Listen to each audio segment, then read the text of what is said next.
On today's episode of Saints Happy Hour podcast, I got a guest, and we are going through and collecting receipts. Thomas, hit that intro. Welcome to Saints Happy Hour podcast. Yeah, we're that podcast that wins awards. Go. Oh my God. He looks like Ash from the end of Alien. Usually, Dave, I can just open my throat and it's down. Now grab a drink and enjoy the show. All right, everybody, welcome to another edition of Saints Happy Hour podcast. I'm Ralph Marlboro. I got Thomas running the show back in Poland. Thanks for joining us. Hit that like button, hit that subscribe button on YouTube, leave a comment. It helps us and it doesn't cost you anything. All right, I got a guest. And I will admit, I found this guy completely random. I was heading to my trip for Vegas, and I said, I gotta prep for my gambling, my bets in Vegas. And I said, I want to know, like, the Alvin Kamara is over under for rushing yards. I need to know it. And this guy popped up, and he did like 25 minutes on like the Alvin Kamara over for the rushing total is a lock. And I was like, I like this guy. I like the cut of this guy's jib. And he's got amazing videos. It's James Skrmetta. James, that's how I found you. And I reached out to you, and I wanted you to come on, and you said thanks. So I appreciate you joining us today. Yeah, and that bet hit like week 6. That was the easiest cash probably of your life. It was like 650 somewhere in there, and yeah, he flies over it. So yeah, easy winner. Yeah, I was like, this is beautiful. I love this. So the other thing I like about you is you don't necessarily, I wouldn't say you're mean to the media, but you just pay attention to what the media is saying, and you go through and you add context. You're like, hey, all these people keep saying the Saints are the worst team, but when they rate the Saints receivers, or they rate the offensive line, or they rate this, or they rate that, they're never last. But yet they rank them 32nd. And I love the fact that you keep receipts. But I got to thinking, because I've attacked a lot of national media, and none of them have blocked me. I'm pretty nice. But I said to James, I said, you know what, James, let's do our favorite 2 most ridiculous Saints offseason takes. Let's go through it. But James, give me your perception of the media in general, because we were talking about it in the pre-show, and I want you to explain it, because I think your perception of the national media and the Saints is spot on. Yeah, I think for a long time, the media could just kind of, and when I'm talking about the media, it's like these big national groups like Fox Sports, ESPN, where they're just talking. And for a long time, they could just kind of say whatever they wanted, and it was completely unchecked, right? There was no such thing as independent creators.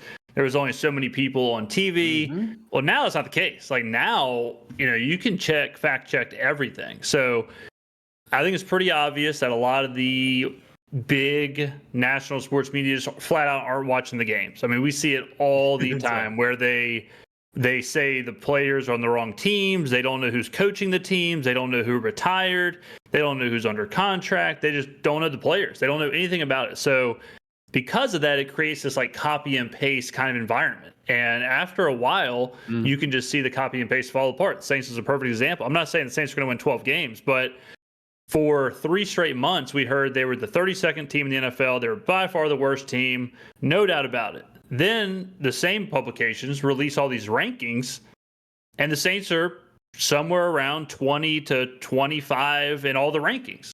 And I don't think you can aggregate a ranking of 20 to 25 to 28, and then it's all of a sudden be like, boom, 32. Whereas a team like the Panthers, they're 32nd or 30th in virtually everything. And then all of a sudden people are like, oh yeah, this is a team that's going to take a step forward. It's like, well, wait a minute, what just happened? How? So there's a lot of inconsistencies across the board in the national media for sure. What is the specific Saints take that drives you the most? And I'll give you mine first. The Saints take that drives me the most insane is very specific. I see all these national media people, and they're like, I just don't understand why the Saints signed Justin Reed at safety. When you're not contending, why would you pay a safety when you're not a Super Bowl contender?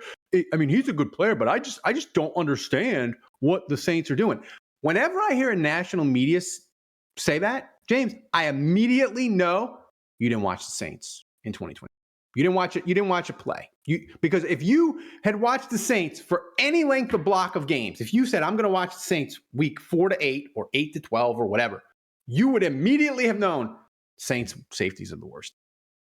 Like the Tampa game in the Dome, they missed like 20 tackles and their safety was terrible. So the Saints just said, you know what? We need competence at safety.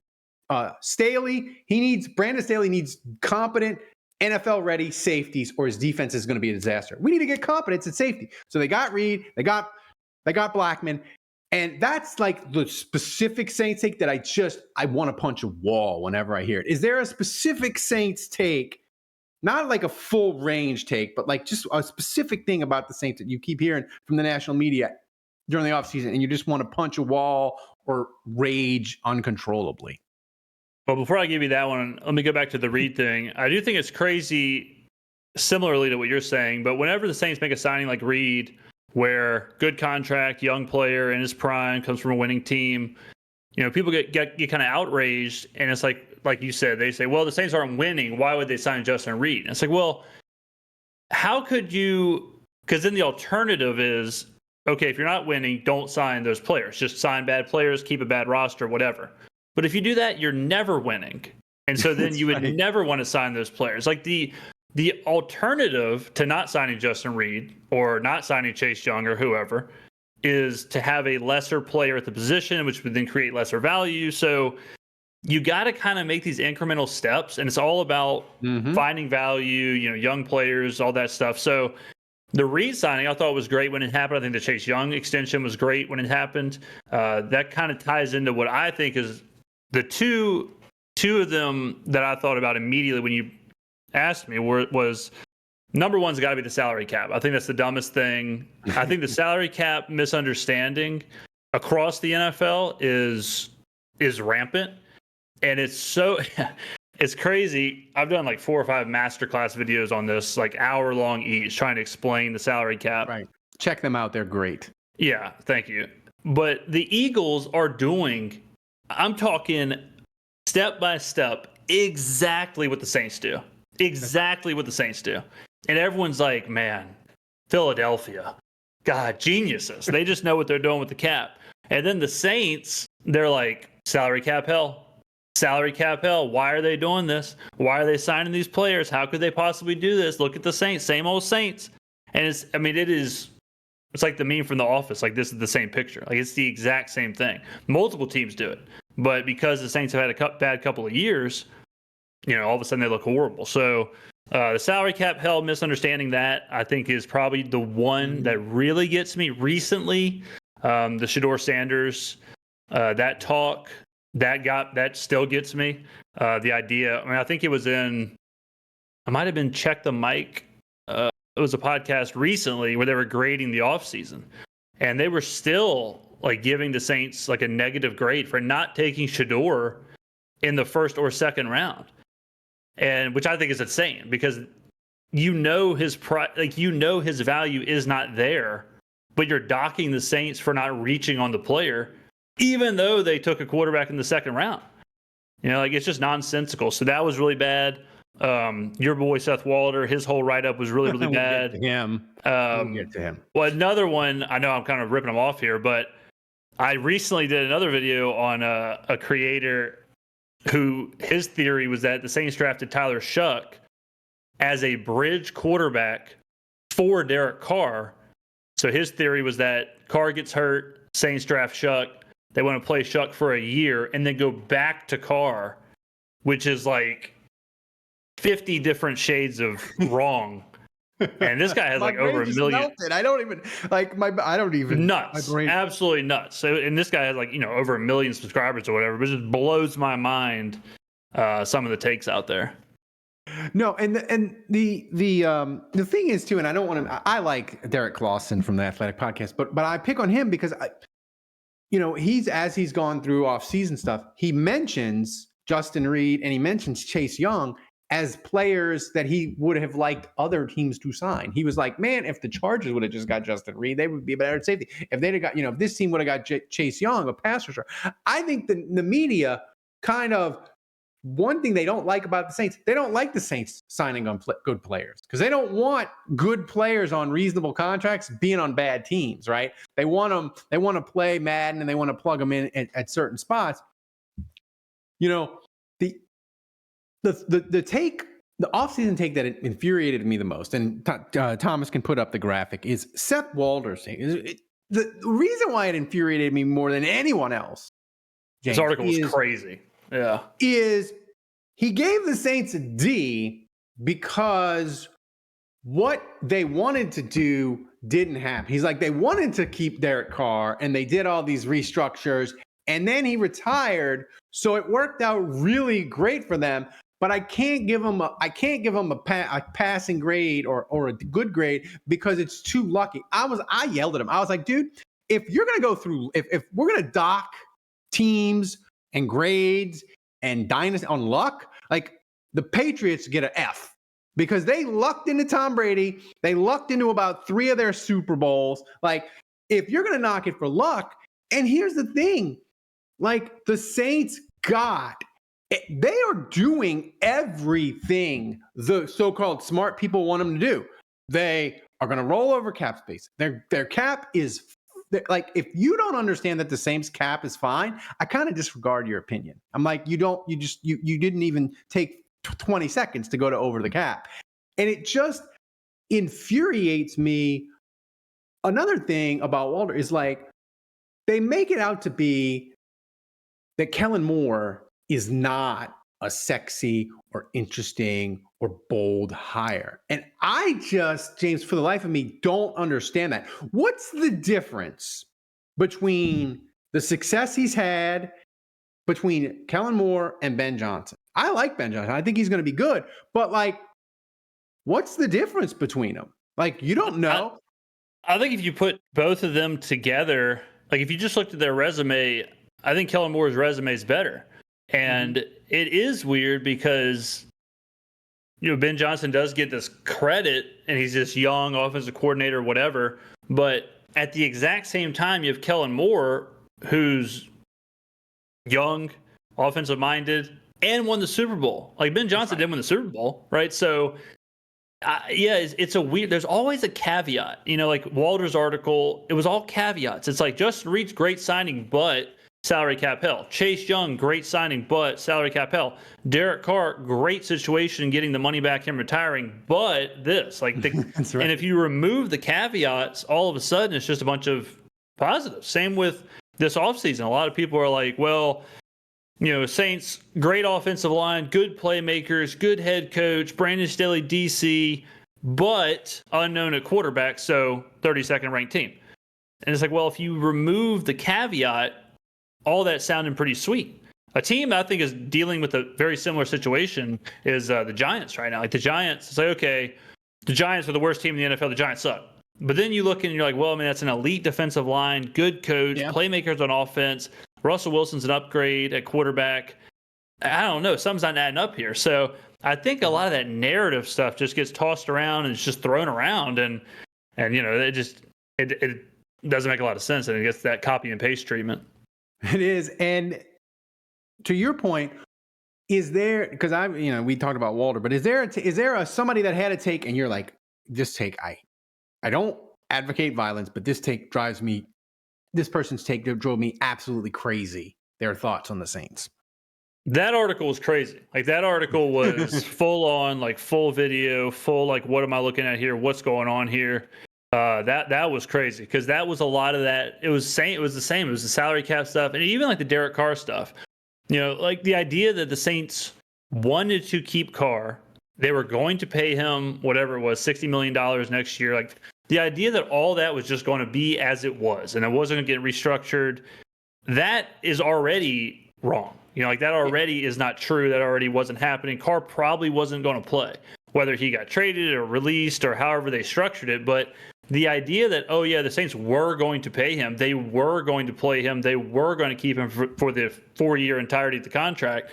Like I think that alone has holes in it. So then if you use that as your qualifier for why the retirement is a negative for the Saints, it's like doubling down on what was wrong. Same with what we just talked about with Chase Young and Justin Reed in the same article.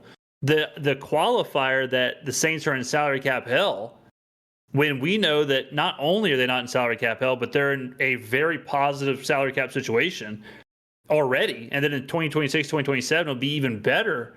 Like using that as your qualifier when that's already wrong, it completely throws off the entire algorithm.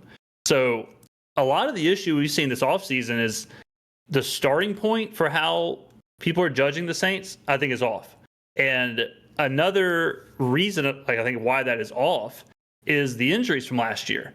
Yeah. If you look at the blank metrics of the Saints, they're going to look horrible. But that's with Connor McGovern, Lucas Patrick, Shane Lemieux, MVS, Dante Pettis, Mason Tipton, Bub Means. Like, that's not who their metrics aren't how this season's team should be graded, but it is.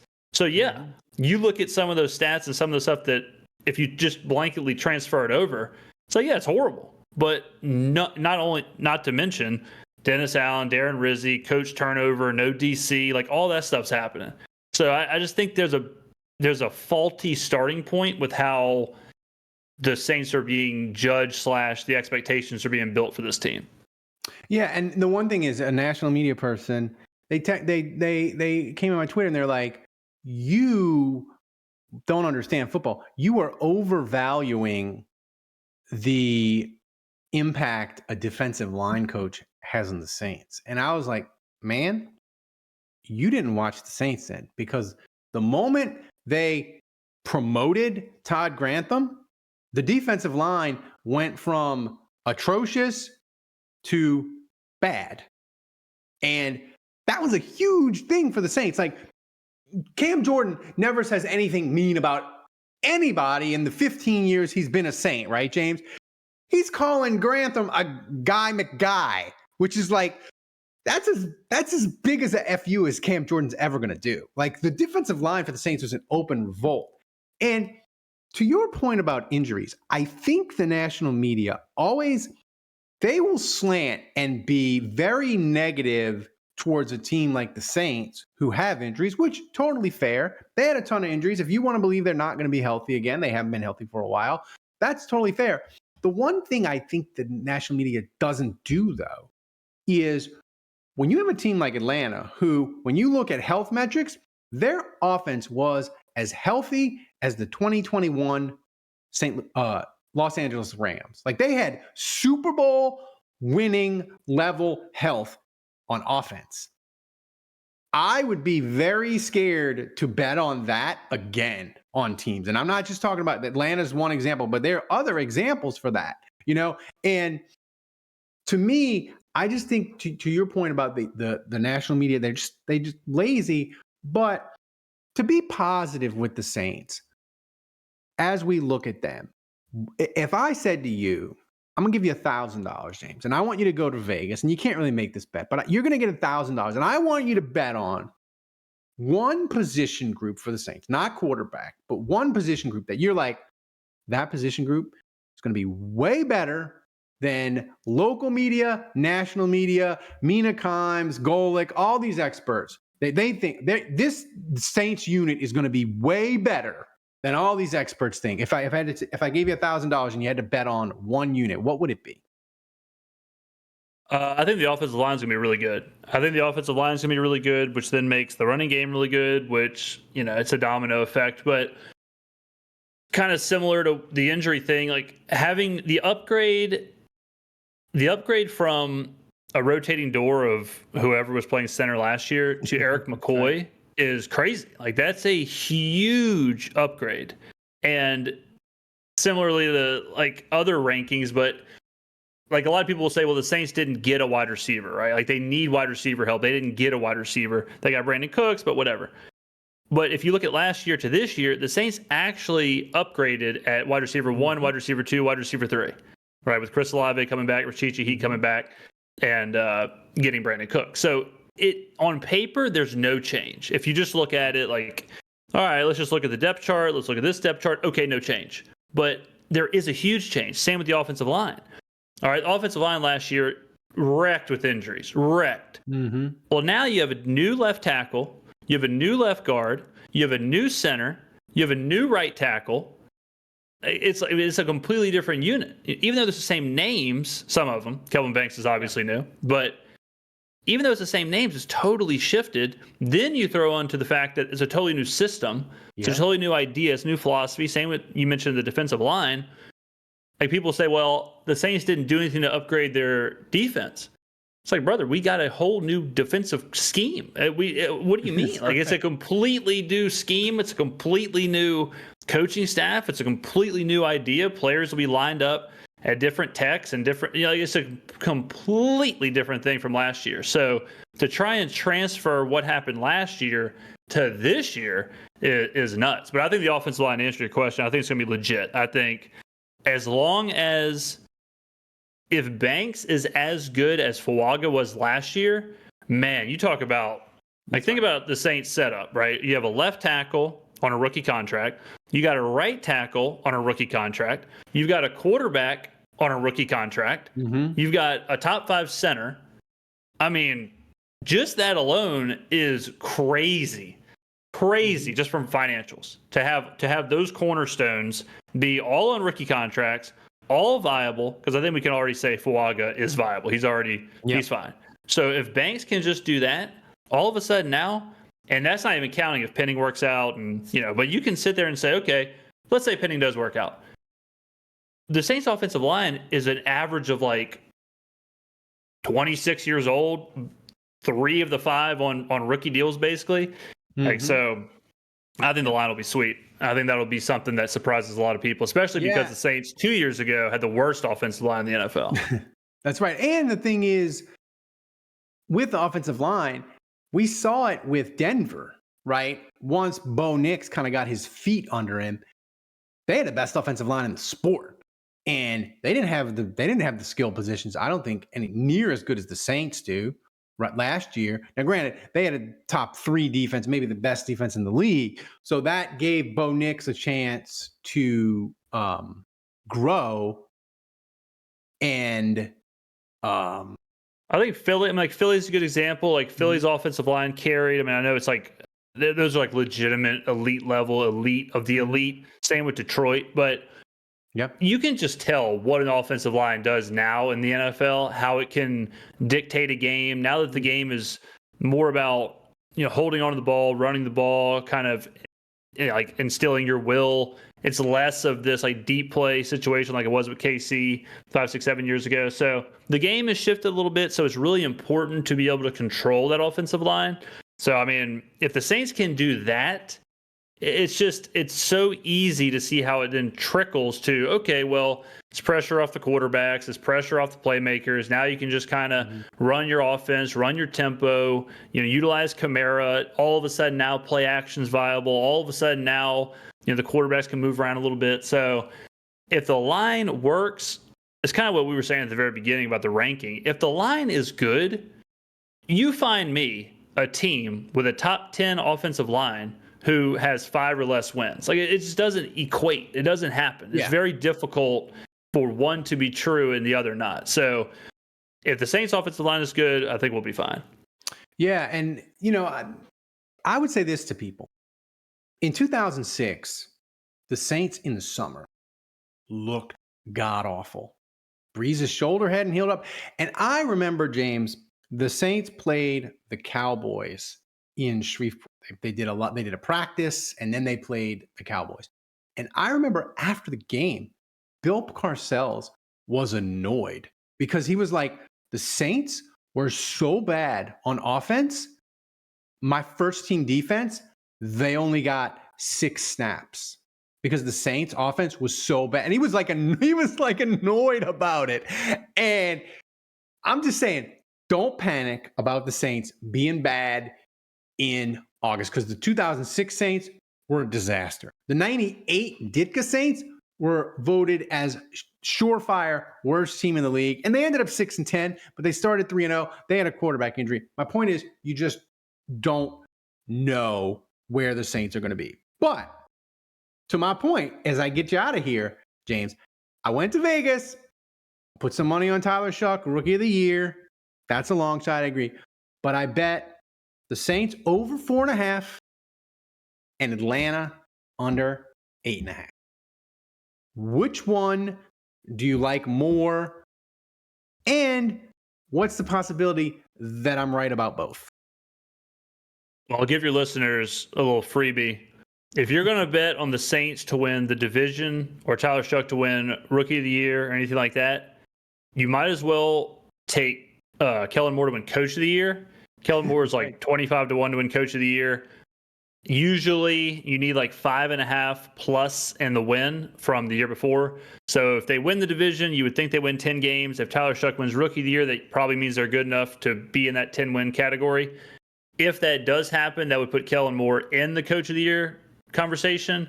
25 to 1 odds is better than the Saints to win the division or Tyler Shuck to win Rookie of the Year. So you kind of hedge off of all of your bets.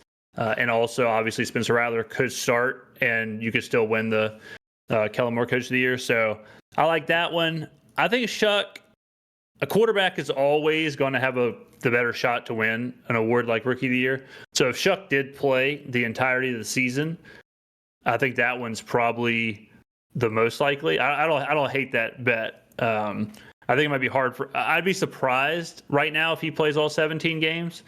I don't see him starting from the jump and just letting it rip the entire way through. But if you told me he will play all 17 games, yeah, I mean, I think Rookie of the Year is probably the better bet out of the ones you just laid out. So do you as you look at the Saints, if I said you put your money, do you think Saints over 4.5? Oh yeah. I mean, I think every schedule prediction I've done so far has the Saints right around 6-11. I think 6 is probably like if you're going to throw a dart, that's probably the biggest wedge of the wheel. It's probably 6. I think the ceiling is probably somewhere in that like 9-win territory. That would be kind of like if if we saw these 9 draft picks, if they just took off like the 2016, 2017 drafts, if it was just immediate impact, all of a sudden, Devin Neal is the next AK, Quincy Riley's the next Marshawn Lattimore, Shuck is legit. Like if all that, Danny Stutzman's a defensive player of the year, Rookie of the Year. Like if all that happens, okay, yeah, sure, we could probably get to that 9-win territory because the schedule's so easy. But I think 6 is pretty safe, which gets you well over 4.5, gets you over 5.5 too. Always shop around, ladies and gentlemen. 7 is where I would really push back. Like 7 is, I wouldn't take over 6.5 because obviously then you have to get 7 wins. I think 7 is, you're banking on a lot of stuff going right. And, this is a work in progress. Like that's something else that I always say on my channel. I'm not advocating that the Saints are going to be 12 wins, 11 wins, 10 wins. We're not there yet. But my whole thing is that we're not at 2, 3, 4 wins. So we are a work in progress. I think we do take a step forward in that 6, 7, 8 win range. So obviously more confident in 6 than 8. But yeah, I think 4.5 is a hell of a number for sure. Yeah, no, it's a hell of a number. Final thing, and then we'll get you out of here. This is my biggest worry with the Saints. I look at September, and you have a home game with Arizona, you have a home game with San Francisco, you go to Seattle, you go to Buffalo. If you have a bad opener against Arizona, it's very likely the Saints are going to be double-digit underdogs the next 3. And my concern is, can Kellen Moore weather a really bad start? That's my biggest concern from the Saints from 20,000 feet. What's your biggest concern about the 2025 Saints? Not quarterback, obviously. I mean, the concern is that the hypotheticals or all that just fall apart. Like if Kellen Moore is the next Nathaniel Hackett or Urban Meyer and he's just kind of lost. Like if he just can't, because I mean, it happens. Like sometimes coordinators just can't be head coaches.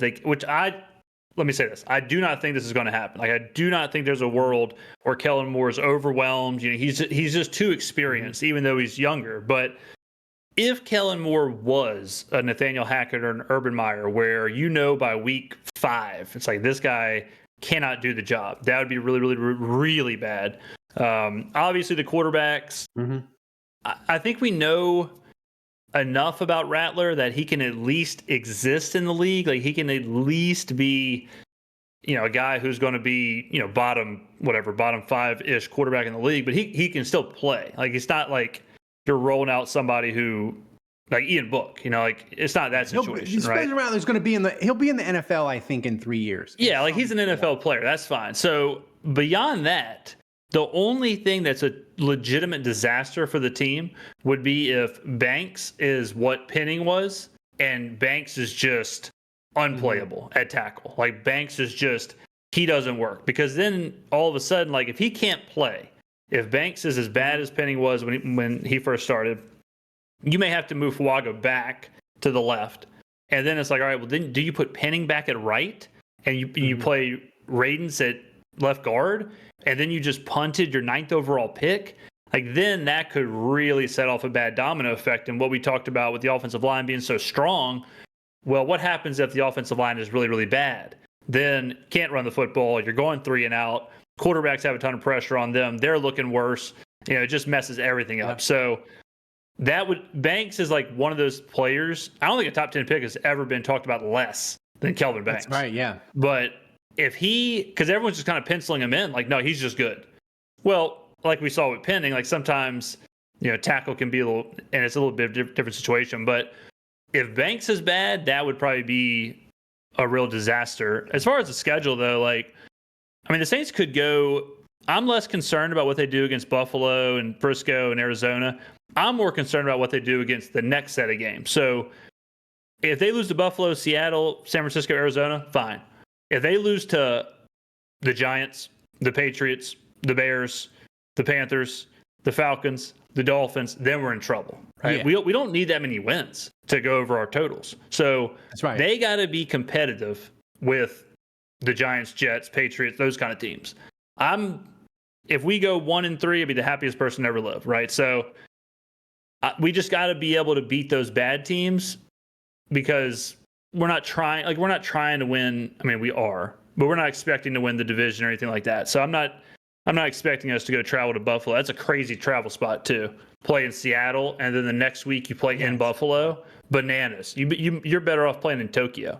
So I mean, that's an insane travel spot. But yeah, week five is where we're going to see, like, what this team really is. Yeah, I'm pretty sure the Saints are going to go over 4.5, and I'm pretty sure that last week in Atlanta is going to mean something incredible. It's either going to mean a playoff spot for Atlanta or the Saints, or they're both fighting to see who can lose and have the number 1 pick. Like, something monumental is going to be on the line in that game. So, James, thanks for joining us. Tell people how they can. Let me give you one more real quick. One more. I love it. Another bad take I just recently saw. I think it was on the NFL Network, but I don't even know the guy's name. He gave us he did a schedule prediction. He gave us 2 wins. So we were 2-15, all right, which is an enormous step backwards from last year. But his 2 wins, and this kind of shows you how, like, none of the math adds up. His 2 wins were us beating the Bears and us beating the Titans. All right.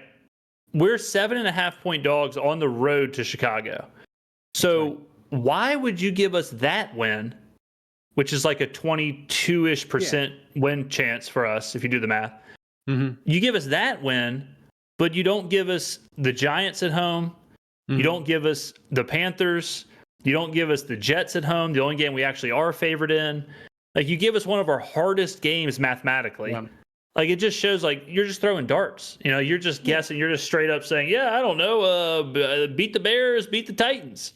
And, like, that just looking at the schedule, that one blew my mind as well.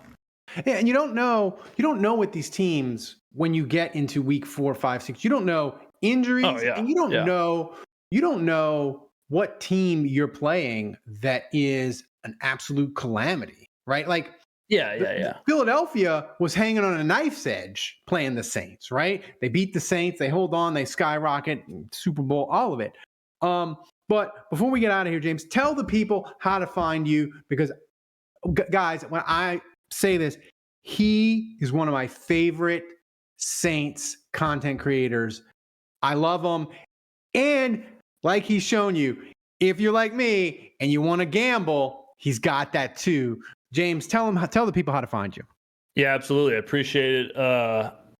Just on a completely different level, but you can find us YouTube, James Skrmetta, Skrmetta pops up at least 2 videos a day. We've been doing 3 videos a day for the last couple of weeks because of training camp and whatnot during the season. It'll be a ton of content, but that's the main place you can find us. Go there, you'll find everything. Social media, same thing. Twitter, James Skrmetta, Instagram, James Skrmetta, OnlyFans. Follow the link in the description. Just kidding. Please don't do that. Don't have an OnlyFans. JK. But YouTube's the best place to find us. We have an OnlyFans now, James. See? Everyone does, man. I mean, if you get, you take a couple pictures, put on stepping in some yogurt or something, and you're making hundreds of $1,000s a year. I mean, why wouldn't you? You know what I mean?